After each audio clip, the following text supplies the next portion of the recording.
If you're a leader or an aspiring leader in the business of lifelong learning, you're in the right place. I'm Celisa Steele.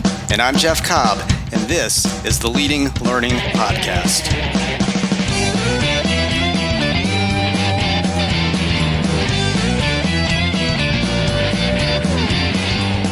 Hello, and welcome to episode 59 of the Leading Learning Podcast. In this episode, Jeff and I are going to talk about what we see as 10 critical shifts in the market for lifelong learning, continuing education, and professional development. But before we get to those shifts, we want to be sure to thank Avalar, which is the sponsor of a recent webinar, is also the sponsor for this episode of the Leading Learning Podcast. You can find out more about Avalar and its learning solutions at www.avalar.com. And do be sure to go check out Avalar. We're really grateful to our sponsors for making it possible for us to do the webinars. That's one of the forms of content that we try to offer through our whole Leading Learning initiative. And this being the end of the year and us being faithful content marketers, we wanted to go back and check into the content that we have offered in the past that maybe we haven't spread the word about it as much as we should. And one of the things that popped up to the top of our radar screen as we were doing that is a document we put out a while back called 10 Critical Shifts in the Market for Lifelong Learning. And we're about to have our Trends and Predictions webinar come up here at the end of the year. And so we're kind of looking back through that Critical Shifts document and realized most of that still holds water. We've been in the midst of a tremendous shift going on over the past few years, and we're still shifting. A lot is still changing out there. So we thought we would actually go back and take a look at those 10 critical shifts and talk about them in the context of a podcast. So,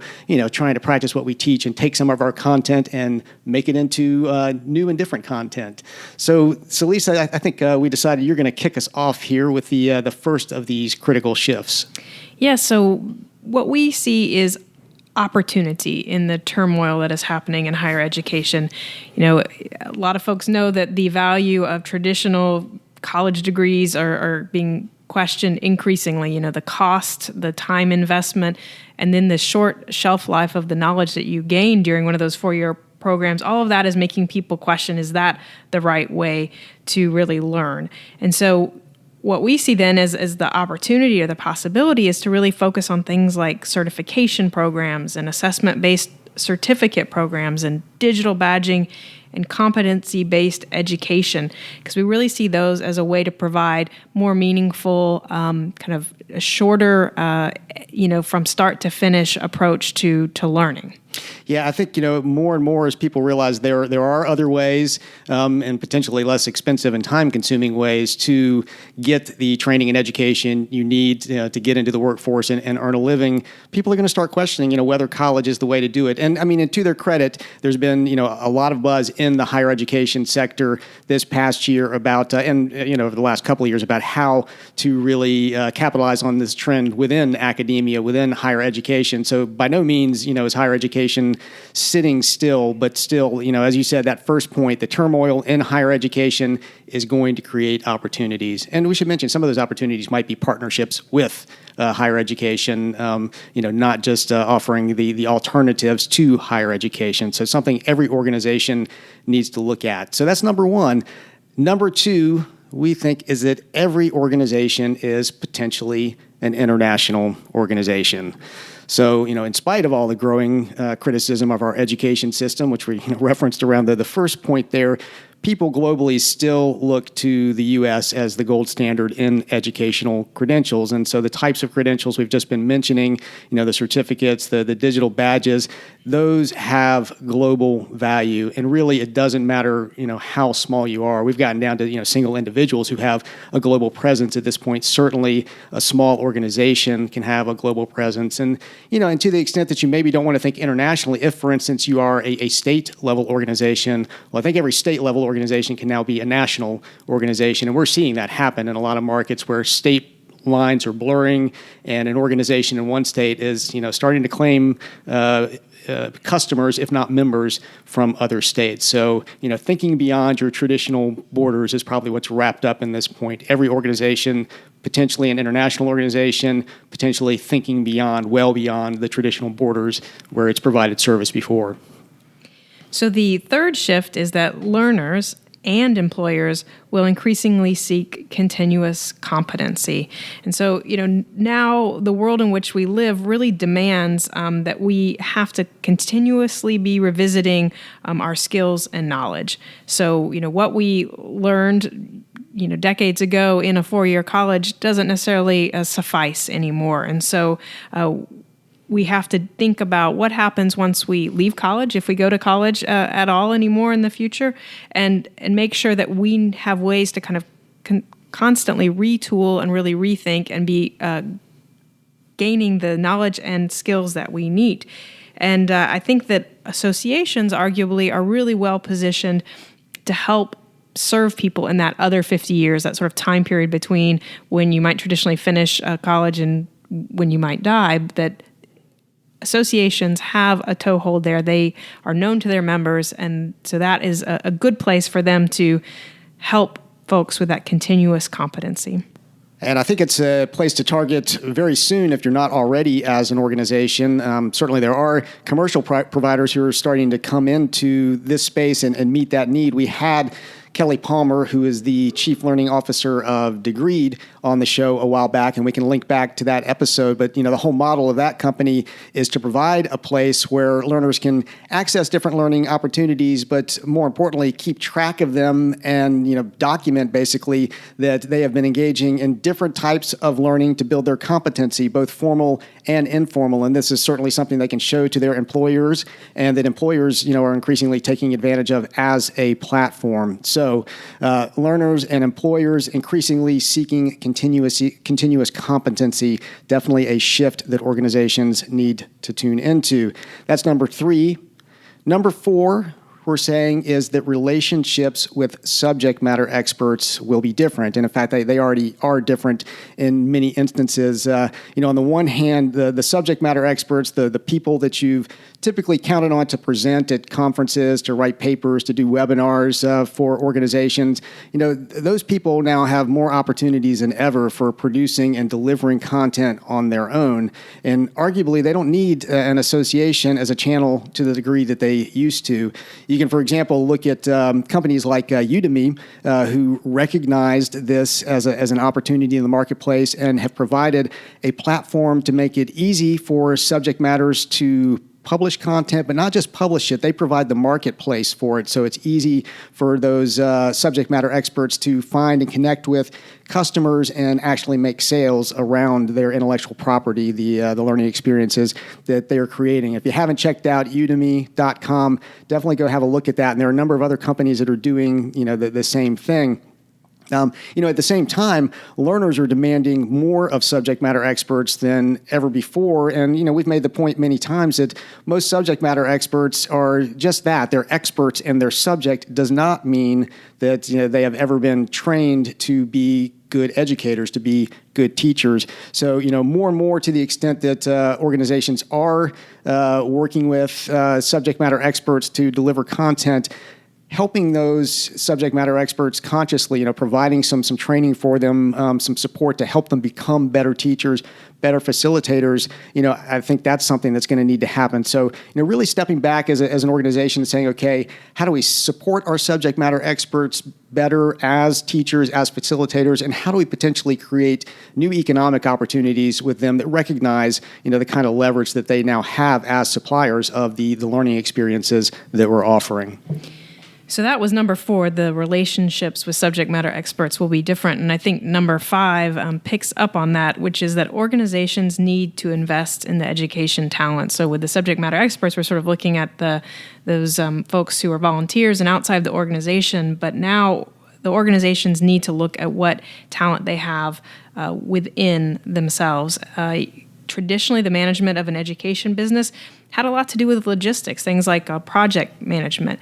Well, now with all the shifts and changes that are happening, really deep knowledge of effective learning principles and skills and things like strategy, marketing, and technology, all of those have gotten to be very important because the market is now so much more sophisticated and competitive. So organizations need more education staff in terms of numbers, and I think they also have to look at the caliber of the education staff that they have. So really investing in those folks, the ones that you already have, maybe really focusing on professional development and growth for them, or looking at what it will take to bring in some of that talent. And part of this will then allow the organization to not have to rely solely on subject matter expertise from outside the organization, but to have some in-house subject matter expertise can also be really important.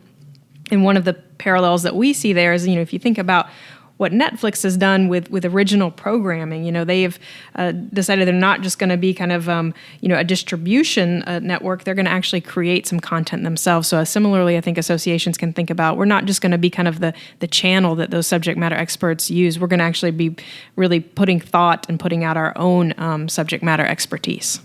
I think that's going to be incredibly important. And, so that's 5 points that we've covered so far. I'll do a little recap partway through just to make sure everybody's kind of in tune with us. So we started out with, the turmoil in higher education, creating opportunities. That's number one. Number two, that every organization is potentially an international organization. Number three, that learners and employers will increasingly seek continuous competency. Number four, that relationships with subject matter experts will be different. And then number five, as you've just covered, that organizations need to invest in education talent. Number six is another area of investment, and that one is sales. Organizations need to invest in sales skills. And I think we recognize that, it's an increasingly competitive marketplace out there for lifelong learning, continuing education, professional development. And for most organizations to thrive, solely with that kind of retail business to consumer sales model that they've traditionally had, selling to individual members, that's going to be difficult as the sole path to surviving going forward. Most organizations are going to need to be able to sell in quantity to other organizations, and that might be corporations, it might be health systems if you're in that field, might be government agencies. In many instances, they're also going to benefit by being able to deliver more customized and premium priced solutions to those sorts of organizations. But doing all of that, traditionally to put out the catalog, to send out an email, that sort of thing, that's not going to cut it for those sorts of sales. It's going to require a level of selling skill that most organizations simply don't possess. So, whether that means training current staff to the extent that they're open to it and motivated to do this sort of thing, or whether it means, actually bringing in a sales or a business development person, which we found we increasingly recommend in some of the consulting engagements that we've been involved with. But however you do it, investing in selling skills for your organization to really be able to fully tap this new market for lifelong learning and continuing education. So, Jeff, you were just talking about the need to be able to sell. Well, shift number 7 talks about that we're going to have to be able to demonstrate impact, that demand for demonstrable impact is just going to grow. So even once you can convince people that you have the right learning option for them, you need to be able to actually show that. And because there now are so many free and low-cost learning options out there on the web, learners directly, and then those folks employing those learners, everybody wants evidence that your educational programs are really promoting change, that they're moving the dial. And so what we've seen to date is that most organizations aren't really measuring educational impact in any significant way, and we really think this has to change. And we think that what's happening in the medical fields, in the areas of quality improvement and performance improvement, may be kind of a model that we can pick up and apply in other fields and industries as well.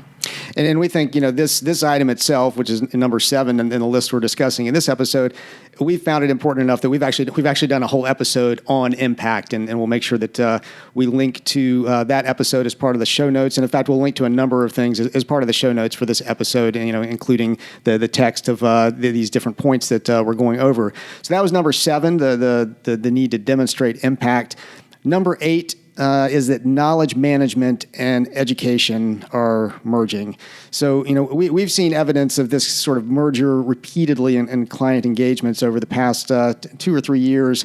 As we've got this kind of richer understanding of learning, organizations want to be able to empower their learners not only to participate in formal educational experiences, but also to rapidly find, the documents, the videos, the discussions, and the wide range of other knowledge artifacts that they produce and manage. So the the types of informal learning experiences, the blending of different types of learning formats.